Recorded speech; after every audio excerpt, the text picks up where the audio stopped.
Megastar മമ്മൂട്ടിയെ കേന്ദ്ര കഥാപാത്രമാക്കി dino Dennis സംവിധാനം ചെയ്ത ഒരു ഗെയിം ത്രില്ലർ ആക്ഷൻ മൂവിയാണ് ബസൂക്ക. ഇപ്പോൾ ബസൂക്കയുടെ റിലീസ് തീയതി മൂവി ടീം പുറത്തുവിട്ടിട്ടുണ്ട്. വരുന്ന ഫെബ്രുവരി 14 തീയതി വാലന്റൈൻസ് ഡേ ദിനത്തിൽ ബസൂക്ക തിയേറ്ററുകളിലേക്ക് എത്തും. ഇതിലൊരു പ്രത്യേകത എന്തെന്നാൽ ഈ വരുന്ന ജനുവരി 23 തീയതിയാണ് മമ്മൂട്ടി നായകനായിട്ട് എത്തുന്ന Dominic and the ladies space തിയേറ്ററുകളിലേക്ക് എത്തുന്നത്. ഡൊമിനിക് എത്തി കൃത്യം 21ാമത്തെ ദിവസം ബസൂക്കയും റിലീസിനെത്തും. ബാക്ക് ടു ബാക്ക് തിയേറ്ററുകളിൽ മമ്മൂട്ടി ചിത്രം നമുക്ക് കാണാനാവും. ഉണ്ണി മുകുന്ദൻ നായകനായിട്ടെത്തിയ മാർക്കോ എന്ന വയലൻസ് ആക്ഷൻ മൂവി റിലീസിനെത്തി ആദ്യ 16 ദിവസങ്ങൾ കൊണ്ട് 39 കോടി രൂപയോളം കേരള കളക്ഷനും 83 കോടി രൂപയോളം വേൾഡ് വൈഡ് ഗ്രോസ് കളക്ഷനുമായി സ്വന്തമാക്കിയിട്ടുണ്ടെന്നും അറിയാൻ സാധിച്ചിട്ടുണ്ട്. കേരളത്തിലും വിദേശ രാജ്യങ്ങളിലും മാർക്കോയുടെ കളക്ഷനിൽ ഇടിവ് സംഭവിച്ചെങ്കിൽ പോലും റെസ്റ്റ് ഓഫ് ഇന്ത്യയിൽ നിന്നും മികച്ചൊരു കളക്ഷനാണ് മാർക്കോ സ്വന്തമാക്കിക്കൊണ്ടിരിക്കുന്നത്. വരും ദിവസങ്ങളിൽ തന്നെ 100 കോടി എന്ന നേട്ടത്തിലേക്കും മാർക്കോ എത്തുമെന്ന് പ്രതീക്ഷിക്കുന്നു. ലാലേട്ടൻ നായകനായും സംവിധായകനായും തിയേറ്ററുകളിലേക്ക് എത്തിയ ബറോസ് എന്ന ഫാന്റസി 3D ചിത്രം വാഷൌട്ടിലേക്ക് എത്തിയിരിക്കുന്നു എന്ന് ഞെട്ടിക്കുന്ന ഒരു വാർത്തയാണ് ഇപ്പോൾ പുറത്തു വന്നിട്ടുള്ളത്. റിലീസിനെത്തിയ ആദ്യ 10 ദിവസങ്ങൾ കൊണ്ട് 17 കോടി രൂപയോളമാണ് ബറോസിന് കളക്ഷനായി ലഭിച്ചിട്ടുള്ളത്. ഇന്നും നാളെയും ഒരു അവധി ദിവസമായിട്ട് പോലും വൻ ശോകം ബുക്കിംഗ് ആണ് നിലവിൽ ബറോസിന് നടന്നു വരുന്നതും. മേ ബി 17 കോടി എന്നതാവും സിനിമയുടെ ഫൈനൽ കളക്ഷനും. ടൊവിനോ തോമസ്, തൃഷ തുടങ്ങിയവർ കേന്ദ്ര കഥാപാത്രങ്ങളായിട്ട് എത്തിയ ഐഡന്റിറ്റി എന്ന സിനിമയുടെ ആദ്യ 2 ദിവസത്തെ കളക്ഷൻ റിപ്പോർട്ട് ഇപ്പോൾ പുറത്തു വന്നിട്ടുണ്ട്. ആദ്യ ദിവസം തന്നെ 3 കോടി രൂപയോളം world wide box office collection നേടിയ ഐഡന്റിറ്റി 2 ദിവസങ്ങൾ കൊണ്ട് 6 കോടി 10 ലക്ഷം രൂപയാണ് വേൾഡ് വൈഡ് ഗ്രോസ് കളക്ഷനായി സ്വന്തമാക്കിയിട്ടുള്ളത്. ആസിഫ് അലി, അനശ്വര രാജൻ തുടങ്ങിയവരെ കേന്ദ്ര കഥാപാത്രങ്ങളാക്കി ജോഫിൻ ടി ചാക്കോ സംവിധാനം ചെയ്ത ഒരു ഇൻവെസ്റ്റിഗേഷൻ ത്രില്ലർ സിനിമയാണ് രേഖാചിത്രം. തലവൻ എന്ന സിനിമയ്ക്ക് ശേഷം ആസിഫ് അലി വീണ്ടും പോലീസ് വേഷത്തിലെത്തുന്ന രേഖാചിത്രത്തിന് സെൻസർ ബോർഡിൽ നിന്നും US സർട്ടിഫിക്കറ്റ് ആണ് ലഭിച്ചിട്ടുള്ളത്. അതുപോലെ തന്നെ 2 മണിക്കൂറും 19 മിനിറ്റും മാത്രമാണ് രേഖാചിത്രത്തിന്റെ ടോട്ടൽ റണ്ണിംഗ് ടൈമും. ഈ വരുന്ന ജനുവരി 9 തീയതി രേഖാചിത്രം തിയേറ്ററുകളിലേക്ക് എത്തും.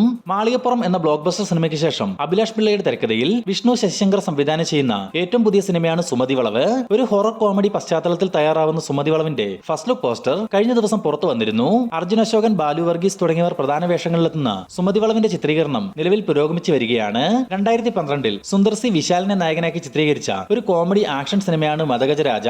എന്നാൽ സിനിമ പല കാരണങ്ങളാൽ റിലീസ് ചെയ്തിരുന്നില്ല. ഇന്നിപ്പോൾ 12 വർഷങ്ങൾക്കിപ്പുറം വരുന്ന ജനുവരി 12 തീയതി മദഗജ രാജ റിലീസ് ചെയ്യാൻ ഒരുങ്ങുകയാണ്. വിശാലിനെ കൂടാതെ സന്താനം, വരലക്ഷ്മി, ശരത് കുമാർ, അഞ്ജലി തുടങ്ങിയവരാണ് മദഗജ രാജയിലെ മറ്റു കഥാപാത്രങ്ങൾ. ആക്ഷൻ സിനിമകളിലൂടെ തന്റേതായ സ്ഥാനം മലയാള സിനിമയിൽ കണ്ടെത്തിയ ആളാണ് ആന്റണി വർഗീസ് പെപ്പെ. ഇപ്പോൾ ആന്റണി വർഗീസ് നായകനാവുന്ന ഏറ്റവും പുതിയ ചിത്രമായ ദാവീദിന്റെ ഒരു അപ്ഡേറ്റ് മൂവി ടീം പങ്കുവച്ചിട്ടുണ്ട്. കിക്ക് ബോക്സിംഗ് പശ്ചാത്തലത്തിൽ കഥ പറയുന്ന ദാവീദിൽ ആഷിഖ് എന്ന ബോക്സറുടെ വേഷത്തിലാണ് ആന്റണി വർഗീസ് എത്തുക. നവാഗതനായ ഗോവിന്ദ് വിഷ്ണു സംവിധാനം ചെയ്യുന്ന ദാവീദിലെ വിജയരാഘവൻ അവതരിപ്പിക്കുന്ന പുത്തലത്തെ രാഘവൻ എന്ന ക്യാരക്ടർ പോസ്റ്ററാണ് മൂവി ടീം ഇപ്പോൾ പുറത്തുവിട്ടിട്ടുള്ളത്. ഇവരെ കൂടാതെ സൈജു കുറുപ്പ്, ലിജോ മോൾ, കിച്ചു ടെല്ലസ് തുടങ്ങിയവരും കഥാപാത്രങ്ങളാകുന്ന ദാവീദ് വരുന്ന ഫെബ്രുവരി പകുതിയോടുകൂടി തിയേറ്ററുകളിലേക്ക് എത്തും. KGF 2 ശേഷം ഇന്ത്യൻ സിനിമാ പ്രേക്ഷകർ ഒന്നടങ്കം കാത്തിരിക്കുന്ന ഒരു സിനിമയാണ് യഷ് നായകനായി വരാനിരിക്കുന്ന ടോക്സിക്. മലയാളി കൂടിയായ ഗീതു മോഹൻദാസ് സംവിധാനം ചെയ്യുന്ന ടോക്സിക് ഇന്റർനാഷണൽ റിലീസായി തിയേറ്ററുകളിലേക്ക് എത്തിക്കാനുള്ള പ്ലാനിലാണ് ചിത്രത്തിന്റെ നിർമ്മാതാക്കളായ യഷും KVN പ്രൊഡക്ഷൻസും. ഇതുമായി ബന്ധപ്പെട്ട് ഹോളിവുഡ് നിർമ്മാണ കമ്പനിയായ 20th സെഞ്ചുറിയുമായി ആദ്യഘട്ട ചർച്ചകൾ നടത്തിയെന്നും റിപ്പോർട്ടുകൾ പുറത്തു വന്നിട്ടുണ്ട്. യഷിനൊപ്പം നയൻതാര, കിയാര അദ്വാനി തുടങ്ങിയവർ പ്രധാന വേഷങ്ങളിലെത്തുന്ന ടോക്സിക് ചിത്രീകരണത്തിന്റെ അവസാന ഘട്ടത്തിലേക്ക് എത്തിയിട്ടുണ്ട്. ദുൽഖർ സൽമാനെ നായകനാക്കി നഹാസ് ഹിദായത്ത് സംവിധാനം ചെയ്യുന്ന DQ40 എന്ന ഏറ്റവും പുതിയ ചിത്രത്തിന്റെ പ്രീ പ്രൊഡക്ഷൻ വർക്കുകൾ അവസാന ഘട്ടത്തിലേക്ക് എത്തിയിരിക്കുകയാണ്. ഇപ്പോൾ ഈ സിനിമയ്ക്ക് ക്യാമറ ഒരുക്കുന്നത് തല്ലുമാല എന്ന സിനിമയ്ക്ക് ക്യാമറ ഒരുക്കിയ ജിംഷി ഖാലിദാണെന്ന് അറിയാൻ സാധിച്ചിട്ടുണ്ട്.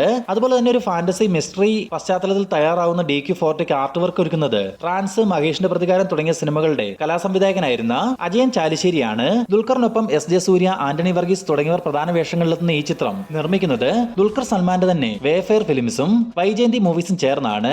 ഈ വരുന്ന ഫെബ്രുവരി 1 തീയതി മുതൽ DQ40യുടെ ചിത്രീകരണം ആരംഭിക്കും. അങ്ങനെ 2025 ആദ്യ പാൻ ഇന്ത്യൻ റിലീസായി വരാനിരിക്കുന്ന ശങ്കർ സംവിധാനം ചെയ്ത ഗെയിം ചേഞ്ചർ എന്ന സിനിമയുടെ ട്രെയിലർ കഴിഞ്ഞ ദിവസം പുറത്തു വന്നിരുന്നു. ട്രെയിലർ കണ്ടിട്ട് പ്രത്യേകിച്ചൊന്നും തോന്നിയില്ല. ഈ വരുന്ന 10 തീയതി ഗെയിം ചേഞ്ചർ തിയേറ്ററുകളിലേക്ക് എത്തും. ഈ സിനിമയുടെ അനൗൺസ്മെന്റ് സമയം മുതൽ ആകെ ഉണ്ടായിരുന്ന ഒരു പ്രതീക്ഷ കാർത്തിക് സുബ്രാജ് ആണ് ഗെയിം ചേഞ്ചറിന്റെ കഥ എഴുതിയത് എന്നാണ്. എന്തായാലും ട്രെയിലറിൽ കാണിച്ചിട്ടുള്ള കഥയും കഴിഞ്ഞ വർഷം തെലുങ്കിൽ നിന്നും റിലീസിനെത്തിയ ദേവര സിനിമയുടെ കഥയും ഏതാണ്ട് ഒന്നുപോലെയൊക്കെ തന്നെ തോന്നുന്നു. എന്തായാലും ഗെയിം ചേഞ്ചറിനായി നമുക്ക് കാത്തിരിക്കാം. തമിഴിൽ നിന്നും അഗത്യ എന്ന സിനിമയുടെ ടീസർ ഇപ്പോൾ പുറത്തു വന്നിട്ടുണ്ട്. ടീസർ കണ്ടിട്ട് കുറച്ച് ഫാന്റസി ഒക്കെ കലർന്ന ഒരു ഹൊറർ മൂവി ആണെന്ന് തോന്നുന്നു.